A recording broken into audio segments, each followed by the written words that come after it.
우리 함께 기도하여서 주님께 나아가겠습니다. 참 좋으신 하나님 감사합니다. 오늘 하루도 말씀으로 시작합니다. 주님 안에서 하나님의 말씀이 생명이기에 주님을 붙듭니다. 말씀으로 의지하여서 하나님을 바랍니다. 주님 오늘도 우리를 위로하여 주시고 하나님의 사람들을 붙들어 주시어서 세상의 거칠고 험한 상황과 형편 가운데서도 여전히 주님을 바라는 믿음의 반석 위의 선자들이 될 수 있도록 도와주시옵소서. 예수님 이름으로 기도드립니다. 아멘. 우리 함께 찬송가 408장입니다. 찬송 408장 찬양하여서 주님께 나아갑니다.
창세기 37장 18절에서 36절 말씀입니다. 그 중에 18절서부터 28절 말씀까지를 제가 읽겠습니다. 요셉이 그들에게 가까이 오기 전에 그들이 요셉을 멀리서 보고 죽이기를 꾀하여 서로 이르되 꿈꾸는 자가 오는도다. 자, 그를 죽여 한 구덩이에 던지고 우리가 말하기를 악한 짐승이 그를 잡아먹었다 하자. 그의 꿈이 어떻게 되는지를 우리가 볼 것이니라 하는지라. 르우벤이 듣고 요셉을 그들의 손에서 구원하려 하여 이르되 우리가 그의 생명은 해치지 말자. 르우벤이 또 그들에게 이르되 피를 흘리지 말라. 그를 광야 그 구덩이에 던지고 손을 그에게 대지 말라 하니 이는 그가 요셉을 그들의 손에서 구출하여 그의 아버지에게로 돌려보내려 함이었더라. 요셉이 형들에게 이르매 그의 형들이 요셉의 옷 곧 그가 입은 채색 옷을 벗기고 그를 잡아 구덩이에 던지니 그 구덩이는 빈 것이라. 그 속에 물이 없었더라. 그들이 앉아 음식을 먹다가 눈을 들어 본즉 한 무리의 이스마엘 사람들이 길르앗에서 오는데 그 낙타들의 향품과 유향과 모략을 싣고 애굽으로 내려가는지라. 유다가 자기 형제에게 이르되 우리가 우리 동생을 죽이고 그의 피를 덮어둔들 무엇이 유익할까? 자, 그를 이스마엘 사람들에게 팔고 그에게 우리 손을 대지 말자. 그는 우리의 동생이요 우리의 혈육이니라 하매 그의 형제들이 청종하였더라. 그때 미디안 사람 상인들이 지나가고 있는지라. 형들이 요셉을 구덩이에서 끌어올리고 은 20에 그를 이스마엘 사람들에게 팔매 그 상인들이 요셉을 데리고 애굽으로 갔더라. 아멘. 오늘 말씀에 보면은 이 요셉이 형들을 찾아서 도단이라는 곳에 가서 마침내 그들을 만나게 됩니다. 그때 형들이 이 요셉을 보면 뭐라 그러느냐? 꿈꾸는 자가 오는도다. 19절 말씀입니다. 꿈꾸는 자가 오는도다. 이 말에는 이 시기와 질투의 마음이 담겨져 있지 않나 하는 생각이 들어요. 꿈을 꾸었고 그 꿈을 부모와 형제들에게 이야기함으로써 미움과 시기와 질투를 받았고 그러므로서 항상 이 요셉의 어떻게 보면 철없는 마음, 철없는 생각, 그 생각을 마음에 두었던 형들이 시기하고 또한 그 마음을 표현한 바로 그 말이 이 꿈꾸는 자라는 표현이 아닌가 하는 생각이 듭니다. 그런데 20절 말씀해 보니까 거기서 한 걸음 더 나아갑니다. 이게 문제예요. 자, 그를 죽여서 구덩이에 던지고 우리가 말하기를 악한 짐승이 그를 잡아먹었다. 그렇게 이야기하자라고 이야기를 합니다. 참 악한 생각이 그 틈을 타 들어온 겁니다. 시기와 질투라는 것 그렇게 무섭습니다. 형들이 요셉을 시기했을 때 그 시기의 마음이 그저 미움의 마음에서 그친 것이 아니라 결국에는 살인까지 죽이자라고 하기까지 진행되었다라는 것을 볼 때 이 마음이 얼마나 악한 것이며 얼마나 무서운 것인지를 우리는 알게 됩니다. 죽여버리자, 죽여버리자. 그런데 여러분, 그나마 다행인 것은 르우벤 장남이었습니다. 그 르우벤이 그래도 형제들의 분노의 마음에 뭐라 그랬느냐? 우리가 그렇게는 할 수 없으니까 피를 흘리지는 말고 그냥 이 요셉을 팔아넘기자, 요셉을 던져버리자, 그러니까 이 구덩이에 빈 곳에 더 두자 이렇게 이야기했습니다. 그곳에 두었다가 결국에는 이 요셉이 어떻게 되느냐? 팔려 넘겨가는 거죠. 유다가 죽이지 말고 그리고 동생이니까 이 동생이니까 참 동생이니까 이 요셉을 우리가 장사치들에게 상인들에게 팔아서 애굽에 가서 살게 하자 이렇게 이야기를 했던 겁니다. 그리고 보면은 참 이 일련의 상황이 물론 하나님의 계획입니다. 그럼으로써 요셉이 애굽에 내려가게 되었고 그럼으로써 이 요셉의 가족들이 생명을 얻게 됩니다. 그러나 그 상황 속에서 요셉의 마음이 어땠을까? 23절과 24절 말씀입니다.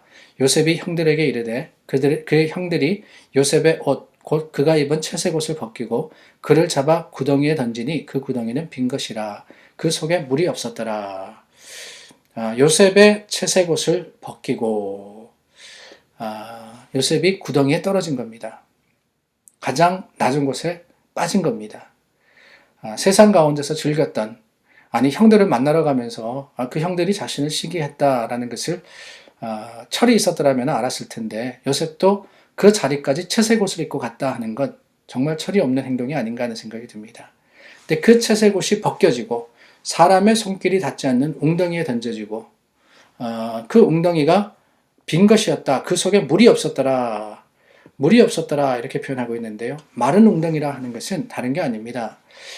정말 거기에 생명수까지 없는 그 웅덩이에 빠져서 며칠 몇 날이 지나면은 목말라서 죽을 수밖에 없는 그런 상황 속에 처해 있었다라고 하는 거예요. 저는 이 말씀을 읽으면서 시편 23편 말씀이 기억이 났습니다. 내가 사망의 음침한 골짜기를 다닐지라도 라는 말이 있죠. 사망의 음침한 골짜기. 그 사망의 음침한 골짜기라는 것은 희망과 소망이 끊어진 곳을 이야기합니다. 어둡고 생명이 멎은 것과 같은 곳. 내가 가지고 있던 것을 다 포기해야만 하고 내게 모든 것들이 참 없어지는 바로 그 순간, 그게 바로 사망의 음침한 골짜기가 아닐까요? 요셉이 그 구덩이에 빠졌을 때, 형들이 그 구덩이에 요셉을 던져 넣었을 때 요셉의 마음에는 바로 사망의 음침한 골짜기의 두려움과 염려와 그리고 위협이 들지 않았을까 하는 생각이 듭니다. 물론 요셉은 꿈꾸는 사람이었습니다. 하나님의 주시는 꿈을 기대하며 그 꿈을 바랬던 사람입니다. 그러나 여러분, 그랬다 그래서 구덩이에 빠지는 순간까지 It's okay, I'm okay 그러지는 못했을 거예요. 사람이었기 때문에 절망과 낭망의 구렁텅이에 빠졌을 때 그것도 자신이 입고 있었던 채색옷, 그 채색옷이 벗겨졌다 그러면 다른 옷을 입힌 게 아니잖아요. 맨몸으로 구덩이에 떨어진 겁니다.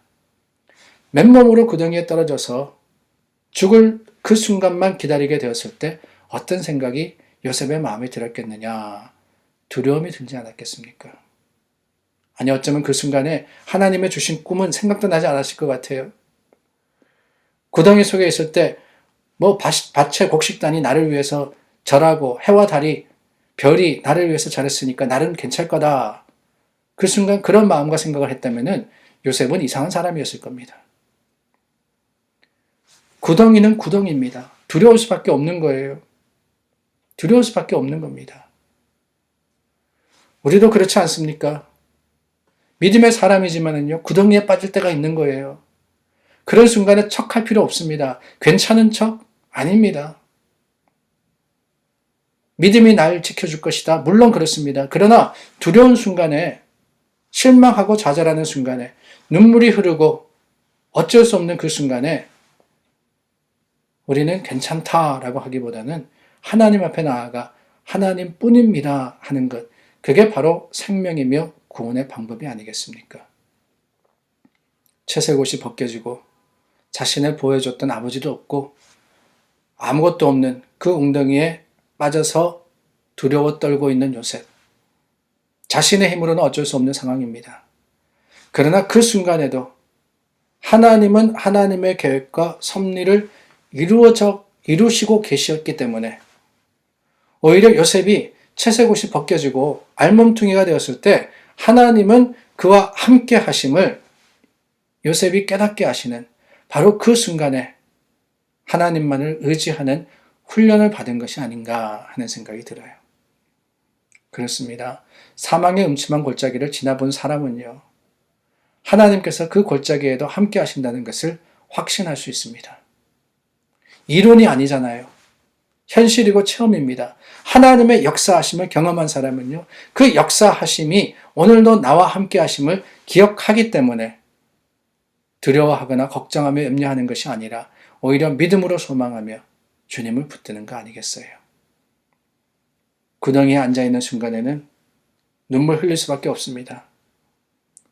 그러나 그 다음 순간 이루어 주시는 일을 통해서 하나님을 경험하면은 오히려 그 가장 낮고 가장 연약한 순간의 체험이 믿음의 담대함으로 변화되기 때문에 사랑하는 여러분, 오늘 여러분들 어떤 상황을 겪으시더라도 어떤 형편에 있더라도 두려워하기보다는 요셉을 바라보면서 죽었구나 하는 그 순간이 오히려 하나님을 체험하는 귀한 순간이 될 수 있음을 기억하시기를 바랍니다. 구덩이에 빠져서 소망이 없을 때 하나님은 그를 지키셔서 오히려 애굽으로 보내십니다.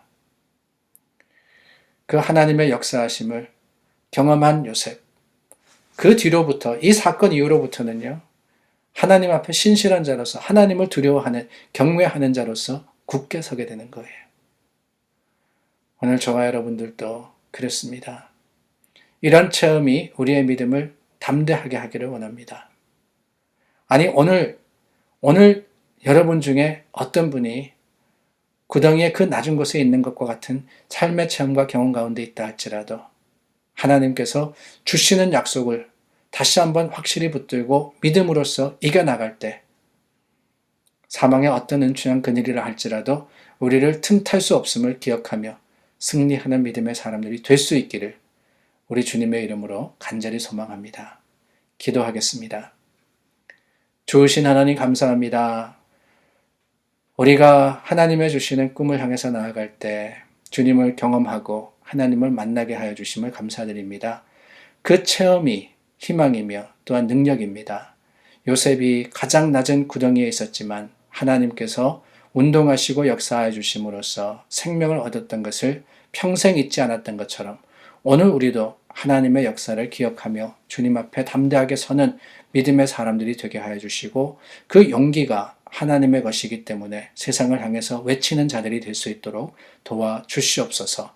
예수님 이름으로 간절히 기도드립니다. 아멘.